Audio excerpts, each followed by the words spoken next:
Target and Jodhpur channel में आज हम रिसर्च का 2023 का जुलाई का पेपर करेंगे। रिसर्च एंड स्टडीज़, इसमें करेक्टरिस्टिक्स आपको पता ही है क्या होना चाहिए।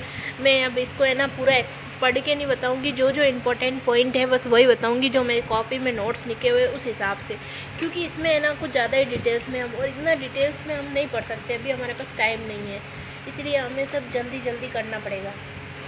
तो पहला क्वेश्चन क्या है अपने पास, करेक्टरिस्टिक्स बताने गुड रिसर्च के। तो मैं एक मैं आपको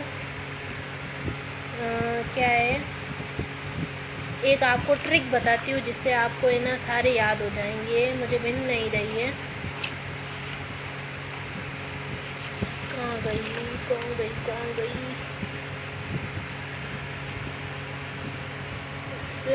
पता नहीं कहाँ चली गई।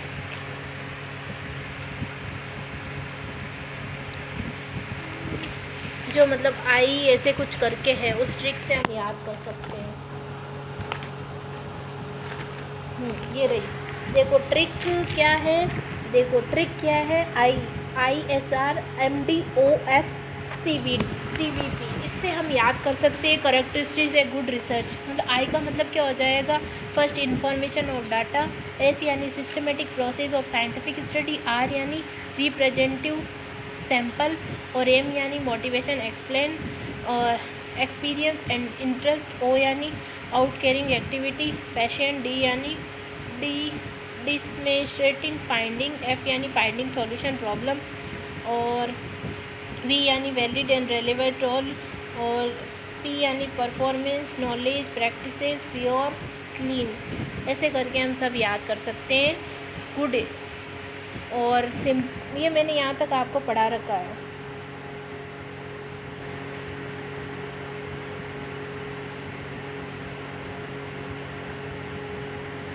इसमें है ना क्या है कि ये मैंने पढ़ा दिया, नॉन परवेबल में क्वांटा सैम्पलिंग आती है, कन्वेंस सैम्पलिंग आती है, जजमेंटल सैम्पलिंग आती है, पीना सैम्पलिंग आता है। मैं इसको आपको एक अलग से वीडियो लाऊंगी, उसमें अच्छे से बताऊंगी। और फिर क्या है,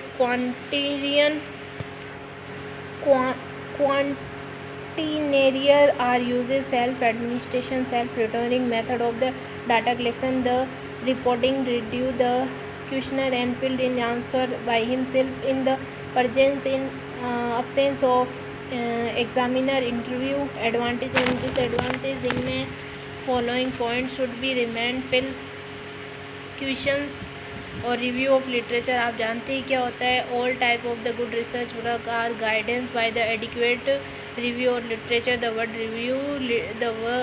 review the literature review to the all publish writing in a particular state on the particular subject. A review of literature is an essential part of the review project. It is defined as carefully examination of the body literature point towards the answer to your questions.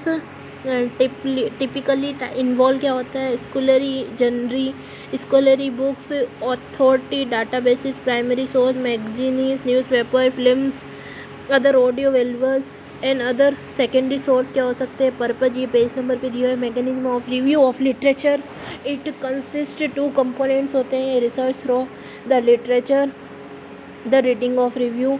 Search through literature start from a general source of a from specific source, think through not using resources and revising the review of literature, preparing a draft, edit review, return consists। Variables क्या होते हैं, variables इसमें दिख नहीं रहा है।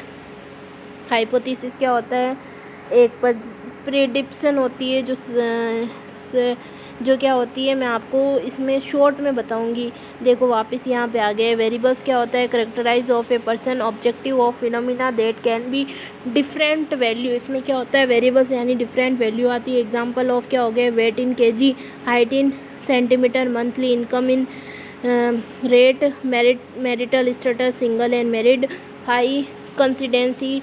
The first 3 examination of numerical variables and list 2 are explain of categories variables in research. Variables are classification into category Dependent variable, independent. Dependent, the variables that is used to describe or measure the problem under study is called dependent variable. Independent variable that are used to describe or measure the factor that are ensured and cause of problem can independent variable. Example, a study begin consist upon associate between smoking and lungs cancer. Dependent variable क्या हो गया है, lungs cancer. Independent क्या है, smoking.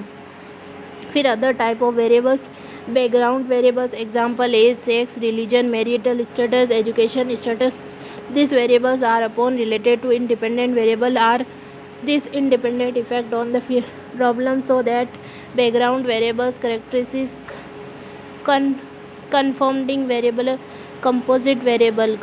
Confounding variable it work on extending the apparent relationship between the problem and its possible cause. Composite variable, these variables are based on two or more variables such as index, prevalence, sex ratio, etc. Hypothesis को बोलते हैं. Hypothesis is a tentative and formal prediction about the relationship between two or more variables being studied. It is a statement about the relationship between two or more variables we state out the pure and dispure in outer research study. This a hypothesis in three essential component: variable or population. The relationship between variables in ideal hypothesis is clear, stand upon appropriate technology. Tenable can be tended, limit in skew, focus, indicate of relationship between among variable. Example of some hypotheses are newspaper poll opinion has impaired on vomiting directly intake, infuse the intelligibility level. Type of hypothesis: simple, complex hypothesis, direction, non-direction hypothesis, association, causal hypothesis, null hypothesis.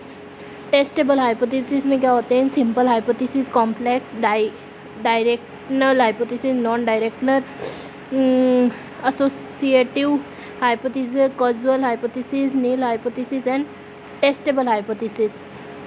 फिर equation दिया हुआ है, डिवाइजेशन इसका करना है, mean, medium और standard deviation निकालना है. इसका दिया हुआ है. मीन कैसे निकालेंगे, सबसे पहले हम 2 और 4 को इंटू कर लेंगे तो 8 हो जाएंगे, और 6 और 4 को करेंगे 24, 11 और 6 को करेंगे 66, 8 और 12 को करेंगे 96, 10 और 14 को करेंगे 140, 12 और 13 को करेंगे 156, 14 और 10 को करेंगे तो 140. फिर इन सबको जोड़ लेंगे, एफ़ को जोड़ेंगे तो n बराबर 70 हो जाएगा, और एफ एक्स को जोड़ेंगे तो 360 हो जाएगा. सिग्मा एफ एक्स बटा एन करेंगे, 360 बटा 70 करेंगे तो 9 आ जाएगा. मीडियन कैसे कलेक्ट करेंगे, मीडियन के लिए सी एफ निकालें. सी एफ कैसे निकालते हैं, वापस टेबल बनाएंगे, 4 का 4 निकल देंगे, फिर 4 में 6 जोड़ेंगे तो 10 हो जाएंगे, 10 में 11 जोड़ेंगे तो 21 हो जाएंगे, 21 में 12 जोड़ेंगे 36 हो जाएंगे, 36 में 14 जोड़ेंगे 47 हो जाएंगे, और 47 में 13 जोड़ेंगे तो 60 हो जाएंगे, 60 में 10 जोड़ेंगे 70 हो जाएंगे. फिर इसमें क्या करेंगे, एन निकालेंगे. एन कैसे निकालेंगे, एन हमारे पास कितने हैं 70, 70 बटा 2 करेंगे तो 35 हो जाएंगे. अब 35 किस में आएगा, 33 छोटा है तो 47 में 35 आ जाएंगे. तो इसको क्या करेंगे, इसको हम है ना ऐसे करेंगे, ऐसे हाईलाइट कर देंगे इसको, है ना. फिर क्या है, since the C F highest 35 position in then tablet, तो हम क्या है इसके ऊपर वाली संख्या लेते हैं. फिर इसके लिए ये मीन निकल गया, इतना सा ही निकालना है इसके अंदर, इसमें कोई फार्मूला नहीं निकलेगा, ठीक है, क्योंकि ये कंटिन्यूस सीरीज़ नहीं है इसीलिए. तो इसमें क्या हो जाएगा, 10 मीन रहेगा, ये मीन बनेगा एक्स वाला, ठीक है. मीन क्या रहेगा, 10. फिर स्टैंडर्ड डेविएशन कैसे निकालेंगे, सिग्मा बराबर sigma F under root sigma F X under root X bar minus X square करके निकालेंगे, ठीक है. फॉर्मूला लिख दिया, फिर निकाल देंगे. इसका एक पेज उधर रह गया, अभी बाद में करेंगे ना. देखो फिर क्या है, दूसरे क्वेश्चंस ये रहा, वापस एक बार कैसे निकालेंगे. मोड भी निकाला हुआ है. मोड क्या है, mode is the most observation among a group of square the given data variables 20 से 50 are most frequency observation both frequency 5 20 to 20 calculation of mean कैसे कलेक्ट करेंगे n/2 करेंगे, फिर मीन ओल्ड संख्या आने पर n ओल्ड आने पर इवन आने पर n/2 करेंगे और ओल्ड आने पर n+1 करके 2 करेंगे। तो इसमें क्या है, ओल्ड है तो n+1 होगा, तो सबको जोड़ेंगे तो 19 आ जाएगा, 19 + 1 करेंगे तो बटा 2 आ जाए। ओल्ड संख्या आने पे n+2 1 करना है, बटा 2 करना है, ठीक है। तो 10 आ गया। The 10 position in 9 position and before 11 position is called 30 क्या हो जाएगा, इसका आंसर हो जाएगा, ठीक है। मीन निकाल लिया हमने, मीडियन निकाल लिया, स्टैंडर्ड डेविएशन निकालना था। स्टैंडर्ड डेविएशन कैसे निकालेंगे, फ्रीक्वेंसी वही इन दोनों को इंटू करके निकालेंगे, मिड पॉइंट निकालेंगे, फिर इंटू करेंगे। इसका एक सिंपल सा है जो मैं आपको बताऊंगी, वो इजी है। वैसे ये भी इजी है, थोड़ा सा हार्ड है। ये माइनस करने वाला हम बाद में भी कर सकते हैं ऐसे, ठीक है। फिर definition of research design, a research design is a plan of the purpose research drug. A research design is the arrangement of condition for collection and analysis of data in a measure that aim to combine relevance to the research purpose with income in procedure. JCMED has discovery research design as a master plan, specify the method and purpose for collecting and analysis the need information, the type of research design according to purpose. Research can be classified as basis and applied research according to method. Research can be classified as quantitative and qualitative research according to time oriented. There are 3 broader time approaches and research: history and survey and experimental। ये आपका paper ख़त्म हुआ। Thank you so much. अब 2014 का जून का paper बाद में करेंगे।